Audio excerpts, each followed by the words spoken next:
इंधन संपल्यामुळे fly over पुलावर साईड घेऊन उभ्या असलेल्या स्कॉर्पिओला टोईंग व्हॅननं जोरदार धडक देत बाजूला उभ्या असलेल्या 6 जणांना परपटत नेलं।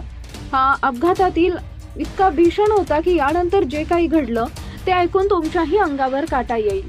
नेमकं काय घडलं ते पुढे बघा। त्या अगोदर आपल्या चॅनलवर नवीन असाल तर चॅनलला सबस्क्राईब जरूर करा, जेणेकरून अशा प्रकारच्या अपडेट्स या तुमच्यापर्यंत पोहोचत राहतील।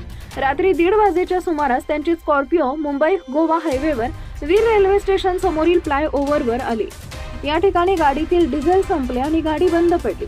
त्यामुळे बंद पडलेली गाडी पुलावरच थोडी बाजूला उभी करून गाडीतील 6 जण गाडी शेजारी उभे होते।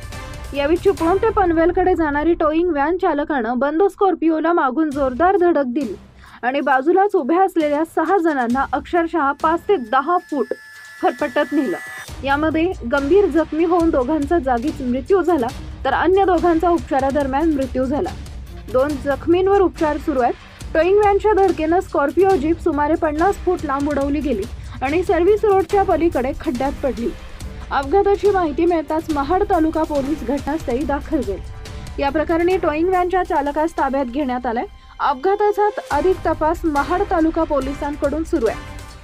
दरम्यान नवीन वर्षाच्या सुरुवातीलाच झालेल्या या भीषण दुर्घटनेमुळे महाड परिसरात दुःखाचं सावट पसरल्याचं पाहायला मिळालं। या भीषण अपघातात महाड येथील 4 जणांचा मृत्यू झाला असून 2 जण गंभीर जखमी झालेत। या भीषण अपघातामुळे संपूर्ण परिसरात हळहळ व्यक्त होताना दिसून येते।